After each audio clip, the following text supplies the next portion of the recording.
បាទនៅក្នុងកម្មវិធីបច្ចុប្បន្នភាពអន្តរជាតិនៅថ្ងៃនេះខ្ញុំសូមជ្រើសរើសយកព័ត៌មានសំខាន់ចំនួនដល់ទៅ5ឯណោះថ្ងៃនេះមកជម្រាបជូនប្រិយមិត្តទាំងអស់គ្នាបាទគឺទី1នេះមានសេចក្តីរាយការណ៍ពីខាងកាសែត The Star ហើយនិងសារព័ត៌មានច្រើនទៀតដែលបានរាយការណ៍អំពីដំណើរទស្សនកិច្ចដំណើរទៅប្រទេសចិនណាដោយមេដឹកនាំអាស៊ានមួយចំនួនក្នុងនោះមានកម្ពុជាហើយនិងថៃបាទដែលក្នុងសារព័ត៌មាន The Star ហ្នឹងគាត់បានបញ្ជាក់ថាគឺមេដឹកនាំកម្ពុជាលោកហ៊ុនម៉ាណែតហើយនិងមេដឹកនាំថៃគឺលោកអនុทิនបាទគឺចូលរួមនៅកិច្ចប្រជុំនៅក្នុងទីក្រុងសៀងហៃហើយទន្ទឹមនឹងនោះគឺនាយករដ្ឋមន្ត្រីថៃគាត់បើកច្រកថាអាចនឹងមានការទទួលយកពីចិនអន្តរាគមន៍របស់ចិនក្នុងការដោះស្រាយចំនួនជាមួយនឹងប្រទេសកម្ពុជាបាទនេះគឺជាសេចក្តីរាយការណ៍របស់ខាងសារព័ត៌មាន The Star ណាបាទហើយសារព័ត៌មានថៃក៏មានរាយការណ៍អំពីរឿងនឹងដែរដែលខ្ញុំសូមដកស្រង់បញ្ចូលនៅក្នុងអត្ថបទនេះហើយព័ត៌មានទី2នេះគឺទៅមិនឆ្ងាយពីរឿងកម្ពុជាហើយនិងថៃដែរគឺនៅថ្ងៃនេះស្រាប់តែខាងក្រសួងការបរទេសរបស់អាស៊ានបាទបានចេញមកនិយាយផងដែរអំពីការព្រមព្រៀងគ្នាជុបបាញ់រវាងកម្ពុជាហើយនិងថៃហ្នឹងគឺបើតាមទស្សនៈរបស់អាស៊ានថាកិច្ចព្រមព្រៀងនេះគឺនៅតែមានសុពលភាពហើយអាចនឹងអនុវត្តបានហើយមិនមានរឿងអ្វីកើតឡើងធំដុំនោះទេអញ្ចឹងខាងអាស៊ានហាក់ដូចជាពេញចិត្តនឹងការវិវត្តនៅពេលបច្ចុប្បន្ននេះហើយព័ត៌មានទី3វិញគឺជាសេចក្តីរាយការណ៍របស់សារព័ត៌មាន The Star ដែរបានឲ្យដឹងថាគឺខាងទូតសហរដ្ឋអាមេរិកប្រចាំនៅប្រទេសកម្ពុជាបានបដិញ្ញាថានឹងធ្វើកិច្ចសហប្រតិបត្តិការកាន់តែជិតស្និទ្ធបន្ថែមទៀតជាមួយនឹងប្រទេសកម្ពុជានៅក្នុងការប្រយុទ្ធប្រឆាំងនឹងការឆោបបោកតាមអនឡាញនោះគឺ scam បាទអញ្ចឹងដូច្នេះសហរដ្ឋអាមេរិកយកចិត្តទុកដាក់នឹងបញ្ហានេះហើយទទួលបានកិច្ចសហប្រតិបត្តិការយ៉ាងខ្លាំងពីខាងប្រទេសកម្ពុជាផងដែរបើឲ្យព័ត៌មានទី4មកគឺជាសេចក្តីរាយការណ៍របស់សារព័ត៌មានជាច្រើនគឺមានបាតកម្មកើតមានឡើងនៅប្រទេសអ៊ុយក្រែនដែលជារឿងមួយកម្រកើតមានឡើងក្នុងអំឡុងពេលដែលប្រទេសអ៊ុយក្រែនមានសង្គ្រាមជាមួយនឹងប្រទេសរុស្ស៊ីនោះហើយគឺសាច់រឿងគឺការតវ៉ាប្រឆាំងនឹងការដកតំណែងលោករដ្ឋមន្ត្រីក្រសួងការពារជាតិរបស់ប្រទេសអ៊ុយក្រែនបាទលោកគឺនៅក្នុងរូបនេះបាទគាត់ក្មេងអាយុ35ឆ្នាំទទួលបន្ទុករដ្ឋមន្ត្រីក្រសួងការពារជាតិហើយអ្វីដែលធ្វើឲ្យគេស្រឡាញ់លោកនឹងដោយសារតែបាទលោកផ្ដោតសំខាន់ទៅលើការប្រយុទ្ធផ្នែក drone ហើយអ៊ុយក្រែនទទួលបានជោគជ័យខ្លាំងរយៈពេលចុងក្រោយនេះហើយការដឹកនាំខាងយោធាហ្នឹងក៏យោធាទទួលបានប្រាក់បៀវត្សកើនឡើងហើយនឹងមានការចល័តផ្លាស់ប្ដូរគ្នារទេគ្នាអ្នកដែលនៅខាងមុខហ្នឹងត្រឡប់មកក្រោយជួបជុំគ្រួសារអ្នកក្រោយត្រឡប់ទៅវិញទៅមកហ្នឹងពួកគេដូចជាសប្បាយចិត្តឥឡូវស្រាប់តែមានការដកតំណែងគាត់ភ្លាមក្រោយពីកាន់បាន6ខែអញ្ចឹងគឺមានការតវ៉ាណាបាទអញ្ចឹងនេះជាព័ត៌មានទី4ដែលខ្ញុំចង់ក្រងមកជូនប្រិយមិត្តហើយព័ត៌មានទី5សូមជូនបច្ចុប្បន្នប្រភេទបន្តិចដកស្រង់ពីសារព័ត៌មាន Al Jazeera គឺថាសហរដ្ឋអាមេរិកបានបង្កើនការវាយប្រហារទៅលើអ៊ីរ៉ង់បន្ថែមទៀតហើយរួមទាំងមានការបាញ់ទៅលើនាវាដឹកប្រេងផងដែរពីព្រោះសហរដ្ឋអាមេរិកបានប្រកាសថាបិទច្រកតាមសមុទ្រមិនឲ្យមានចរាចរណ៍បន្ថែមទៀតទេបាទនៅពេលនេះគឺមាននាវាដឹកប្រេងរបស់អ៊ីរ៉ង់ចេញមកគឺសហរដ្ឋអាមេរិកបានបាញ់នេះបើតាមការបញ្ជាក់របស់ខាងមេបញ្ជាការយុទ្ធភូមិភាគកណ្ដាលបាទគឺមេបញ្ជាការកណ្ដាលរបស់សហរដ្ឋអាមេរិកដែលទទួលបន្ទុកខាងតំបន់មជ្ឈិមបូព៌ាហើយនិងខាងអាហ្វ្រិកនោះបាទនេះជាព័ត៌មានសំខាន់ដែលខ្ញុំចងក្រងសម្រាប់ប្រិយមិត្តទាំងអស់គ្នាបាទនៅក្នុងកម្មវិធីបច្ចុប្បន្នភាពអន្តរជាតិនៅថ្ងៃប្រហ័សទី16ខែកក្កដានេះបាទឥឡូវសូមជួលព័ត៌មានពិស្ដាបាទបើយោងតាមសេចក្តីរាយការណ៍របស់សារព័ត៌មាន The Star គឺឲ្យដឹងថានាយករដ្ឋមន្ត្រីកម្ពុជានិងថៃគឺលោកហ៊ុនម៉ាណែតនិងលោកអនុทินឆាន់វីរគុលគ្រងនឹងចូលរួមសមាគមប្រជុំបើកសន្និសីទបញ្ញាសិប្បនិម្មិតពិភពលោកឆ្នាំ2026គឺនៅថ្ងៃទី17ខែកក្កដានៅទីក្រុងសៀងហៃបាទនៅទីក្រុងសៀងហៃគឺប្រទេសចិនណាបាទតាមការចូលរួមនោះគឺតាមការអញ្ជើញរបស់ប្រធានាធិបតីចិនលោកស៊ីជីនពីងបាទ ក៏ប៉ុន្តែតើប្រទេសចិននឹងដើរតួនាទីក្នុងការជំរុញការចរចាព្រំដែនរវាងប្រទេសទាំងពីរដែរឬទេគឺដោយសារតែមេដឹកនាំទាំងពីរនេះគឺមិនបានជួបគ្នានឹងជុំវិញតុចរចានឹងចាប់តាំងតែពីខែធ្នូមកលោកម៉ាណែតលោកហ៊ុនម៉ាណែតដែលជានាយករដ្ឋមន្ត្រីកម្ពុជាគឺបើតាមសេចក្តីរាយការណ៍របស់សារព័ត៌មាននេះគឺអមដំណើរទស្សនកិច្ចពីថ្ងៃទី15ដល់17ខែកក្កដាហ្នឹងដោយរដ្ឋមន្ត្រីការបរទេសរបស់កម្ពុជាគឺលោកប្រាក់សុខុនណាបាទហើយមានរដ្ឋមន្ត្រីក្រសួងការពារជាតិលោកទាសីហាហើយនិងលោកស៊ុនចន្ទថុលដែលជាអនុប្រធានទី1នៃក្រុមប្រឹក្សាអភិវឌ្ឍកម្ពុជាក៏ចូលរួមនៅក្នុងដំណើរទស្សនកិច្ចនេះផងដែរហើយលោកអនុทิនវិញបាទខាងភាគី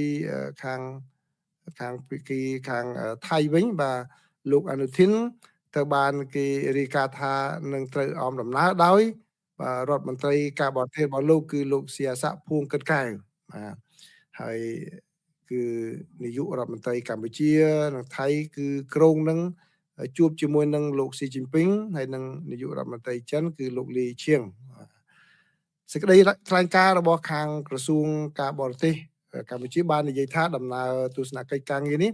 បង្ហាញពីការបដិញ្ញាចិត្តរួមគ្នាក្នុងរវាងកម្ពុជានិងចិនក្នុងការពង្រឹងមិត្តភាពយូរអង្វែងរបស់ប្រទេសទាំងពីរនិងលើកកម្ពស់កិច្ចសហប្រតិបត្តិការដែលផ្ដល់ផលប្រយោជន៍ទៅវិញទៅមករវាងប្រទេសទាំងពីរ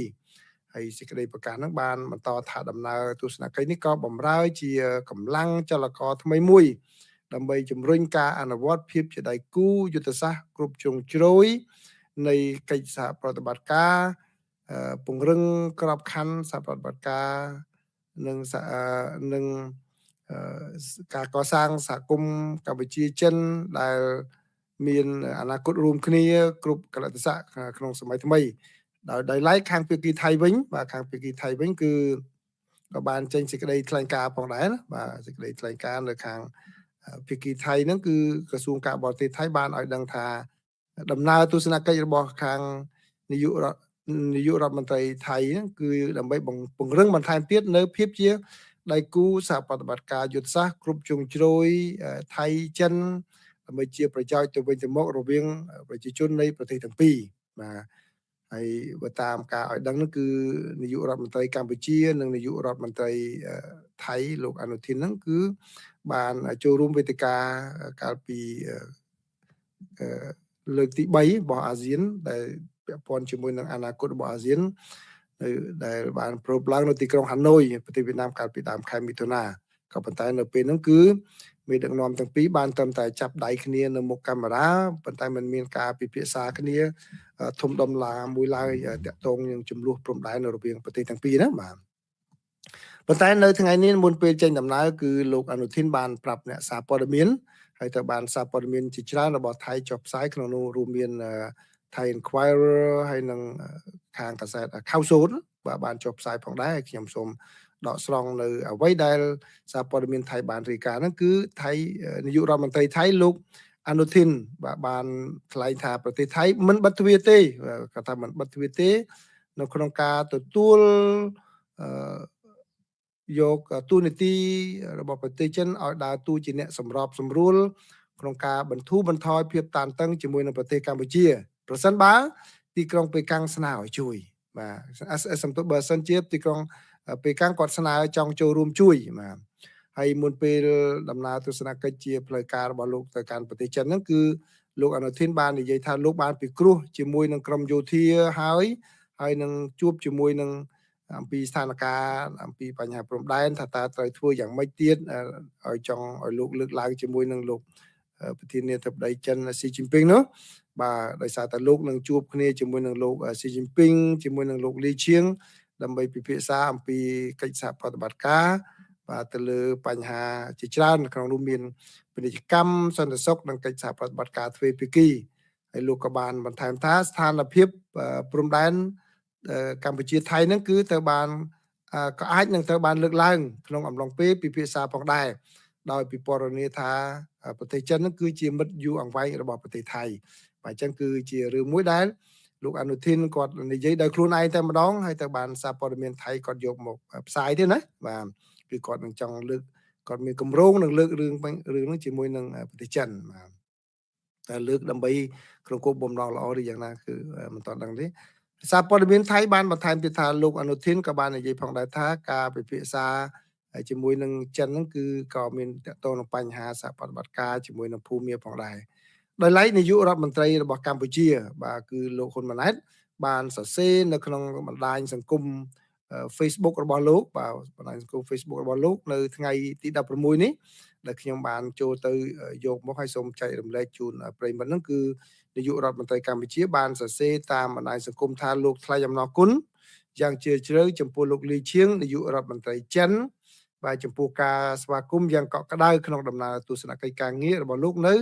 សាធារណរដ្ឋប្រជាមានិតចិនបាទលោកហ៊ុនម៉ាណែតបានសរសេរបន្ថែមថាយើងបានពិភាក្សានឹងឯកភាពគ្នាអំពីសារៈសំខាន់ក្នុងការជំរុញកិច្ចសហប្រតិបត្តិការរវាងប្រទេស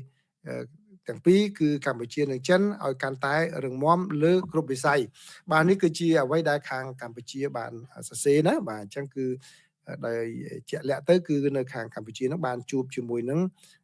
នាយករដ្ឋមន្ត្រីចិនទៅហើយបាទខាងថៃក៏ទៅតែចេញដំណើរទៅទេបាទព័ត៌មានទី2បាទព័ត៌មានទី2នេះគឺពាក់ព័ន្ធជាមួយនឹងខាងហ្វីលីពីនបាទខាងហ្វីលីពីនហើយសេចក្តីរាយការណ៍នេះរបស់ខាង Philippine News Agency ដែលខ្ញុំសូមដកស្រង់មកជម្រាបជូនប្រិយមិត្តដោយទូទៅបាទស្រាប់តែនៅថ្ងៃនេះក្រសួងការបរទេសរបស់ហ្វីលីពីនគាត់ចាប់ផ្ដើមនិយាយពាក់ព័ន្ធនឹងរឿងរបស់ថៃនិងកម្ពុជាផងដែរគឺខាងហ្វីលីពីនមកក្រសួងការបរទេសរបស់ហ្វីលីពីនគាត់និយាយថាកិច្ចព្រមព្រៀងរវាងប្រទេសថៃនិងកម្ពុជាដើម្បីបន្តការចរចានិង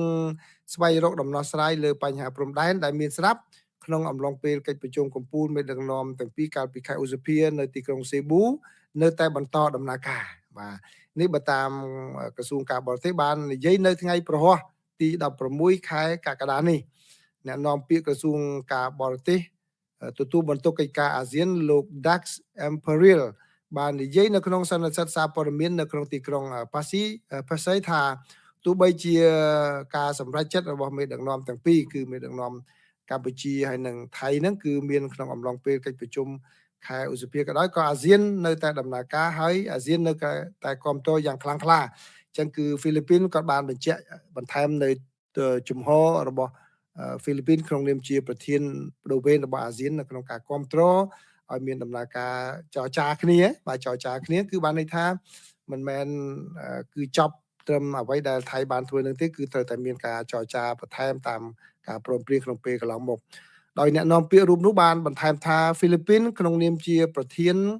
របស់អាស៊ានប្រធានបដូវវេនរបស់អាស៊ានក៏មានការសប្បាយចិត្តយ៉ាងខ្លាំងចំពោះអ្វីដែលបានកើតមានឡើងផងដែរគឺខាងអាស៊ានមេដឹកនាំអាស៊ានគឺមិនឃើញមានឧបទ្ទវហេតុធំណាមួយកើតឡើងនៅក្នុងពេលនេះទេដូច្នេះគឺអាស៊ានជឿជាក់ថានោះជាវឌ្ឍនភាពហើយនោះជាអ្វីមួយដែលយើងអាចទន្ទឹងរង់ចាំបាទចឹងនៅក្នុងអំឡុងពេលនៃកិច្ចប្រជុំត្រីភាគីកាលពីខែឧសភានោះគឺលោកហ៊ុនម៉ាណែតនិងលោកអនុทินក៏បានព្រមព្រៀងគ្នាលើការធ្វើការលើវិធានការនានាដើម្បីកសាងទំនុកចិត្តឡើងវិញនិងស្ដារទំនាក់ទំនងទ្វេភាគីរវាងកម្ពុជានិងថៃឡើងវិញបន្តិចម្ដងហើយអ្នកវិភាគនយោបាយនៅក្នុងប្រទេសហ្វីលីពីនគឺលោក Froilan Calilong បាននិយាយថាកិច្ចប្រជុំត្រីភាគីដឹកនាំដោយហ្វីលីពីនបានផ្ញើសារដ៏រឹងមាំមួយថាប្រទេសហ្វីលីពីនក្នុងនាមជាប្រធានអាស៊ានឆ្នាំនេះគឺបញ្ញាយ៉ាងពេញទំហឹងក្នុងការដោះស្រាយចំនួនតាមរបៀបជាមិត្តភាពស្និទ្ធស្នាលជាមួយនឹងគ្នាបាទនេះគឺបើតាមសេចក្តីរាយការណ៍របស់សារព័ត៌មានទីភ្នាក់ងារសារព័ត៌មានហ្វីលីពីនណាបាទអញ្ចឹងសូមដកស្រង់ប៉ុណ្ណេះជួយជម្រាបជូនប្រិមិត្តដូចខ្ញុំបានបង្ហាញហ្នឹងគឺអាចនឹងទៅអានអត្ថបទនេះពេញក៏បានដោយខ្លួនឯងបើសិនជាប្រិមិត្តចង់ដឹងព័ត៌មានបន្ថែមធ្វើជាឯកសារយោងនៅពេលក្រោយណាបាទខ្ញុំសូមដកស្រង់តែប៉ុណ្ណេះហើយព័ត៌មានទី3បាទព័ត៌មានទី3នេះគឺត្រឡប់មកសារព័ត៌មាន The Star គាត់បានរាយការណ៍ឲ្យដឹងគឺថាស្ថានទូតសហរដ្ឋអាមេរិកប្រចាំនៅកម្ពុជាគឺបានទទួលស្គាល់ការបដិញ្ញាចិត្តរបស់កម្ពុជាក្នុងការលុបបំបាត់ឧក្រិដ្ឋកម្មតាមអ៊ីនធឺណិតដោយសហរដ្ឋអាមេរិកសន្យាថានឹងបង្កើនកិច្ចសហប្រតិបត្តិការរវាងភ្នាក់ងារអនុវត្តច្បាប់រវាងប្រទេសទាំងពីរការលើកឡើងដូចនេះគឺតាមរយៈកិច្ចប្រជុំមួយរវាងភារៈធារីសន្តិទូតសហរដ្ឋអាមេរិកប្រចាំនៅកម្ពុជាគឺលោកស្រី Alex Zitol បាននិយាយបែបនេះក្នុងការដែលលោកស្រីទទួលស្គាល់ ក្នុងការធ្វើសកម្មភាពបង្ក្រាបមជ្ឈមណ្ឌលឆបោក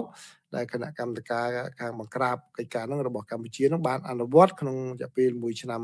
កន្លងមកនេះក៏ប៉ុន្តែនៅក្នុងកិច្ចប្រជុំហ្នឹងបើតាមសេចក្តីរាយការណ៍នេះគឺបាទលោកស្រី Zithol ក៏បានចង់បានបញ្ជាក់ថាលោកស្រីចង់ឃើញបន្ថែមទៀតនោះគឺការពន្លឿនយុទ្ធនាការនេះដើម្បីធានាថាអ្នកប្រតិបត្តិការនិងអ្នកនៅពីក្រោយបណ្ដាញឆបោកទាំងនោះត្រូវតែទទួលទោសតាមច្បាប់បាទនេះបើតាមការបញ្ជាក់របស់អ្នកស្រីភិរិទ្ធិរីគឺទាំងសហរដ្ឋអាមេរិកក្តីទាំងកម្ពុជាក្តីបានឯកភាពគ្នាក្នុងការពង្រឹងកិច្ចសហប្រតិបត្តិការឲ្យកាន់តែជិតស្និទ្ធដើម្បីធ្វើយ៉ាងណាគឺ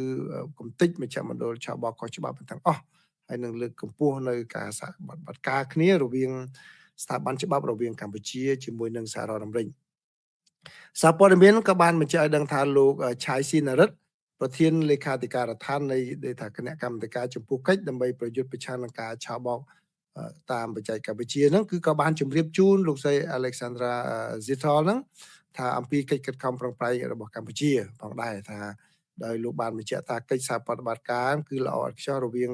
អាជ្ញាធរអនុវត្តច្បាប់របស់កម្ពុជានិងសហរដ្ឋអាមេរិកដោយលោកបានបន្ថែមថាយុទ្ធនាការបោះសម្អាតនេះនឹងបន្តជាប់លាប់ហើយកម្ពុជានឹងចាត់វិធានការផ្លូវច្បាប់ប្រឆាំងនឹងមេខ្លោងអ្នកសមគំនិតនិងជនល្មើសនិងអ្នកដែលផ្ដាល់មធ្យោបាយ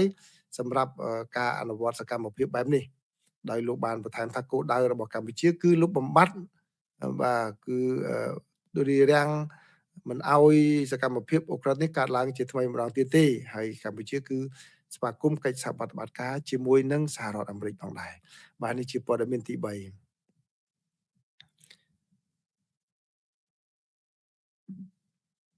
រីឯព័ត៌មានទី4គឺពាក់ព័ន្ធជាមួយនឹងការដកតំណែងរដ្ឋមន្ត្រីក្រសួងការពិជាតិរបស់អ៊ុយក្រែននេះបាទចេញពីតំណែងឥឡូវហ្នឹងគឺនៅថ្ងៃនេះគឺមានការតវ៉ាច្រើនណាបាទមានការតវ៉ាច្រើនគឺជាការតវ៉ាតាមផ្លូវដែលកម្រនមានជាសាធារណៈខាងមានយូរហើយដោយសារតែការដករដ្ឋមន្ត្រីក្រសួង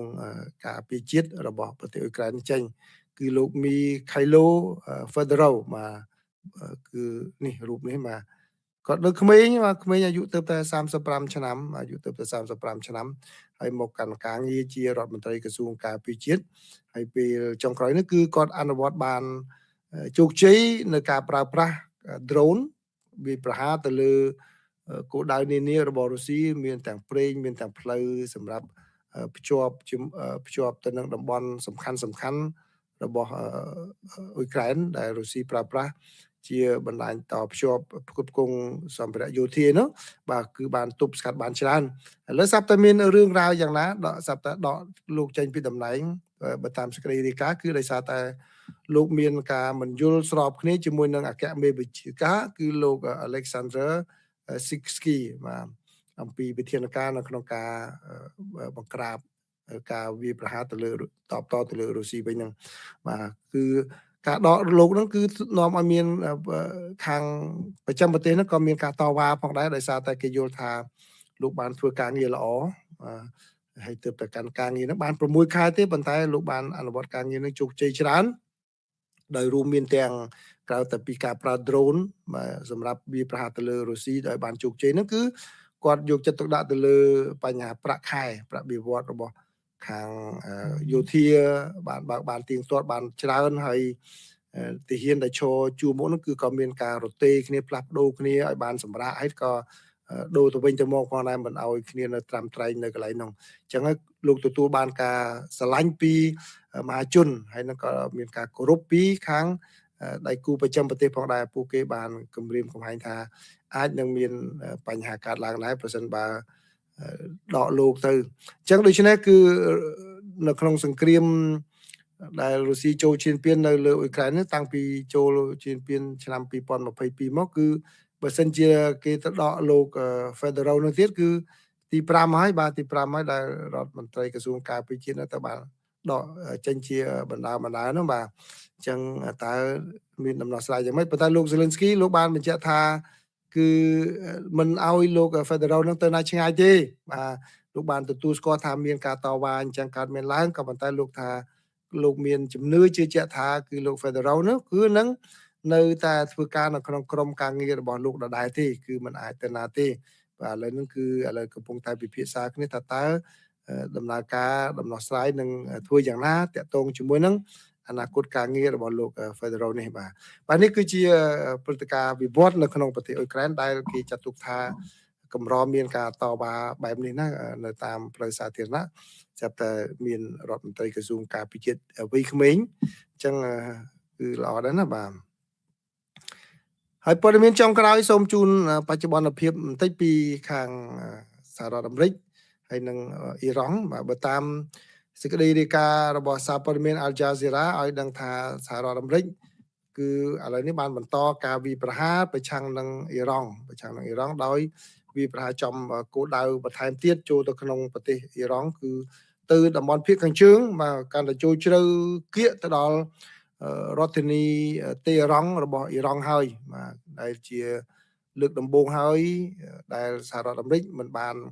វាយប្រហារទៅដល់គៀករដ្ឋធានីរបស់ប្រទេសអ៊ីរ៉ង់នោះទេប៉ុន្តែឥឡូវនេះនៅថ្ងៃ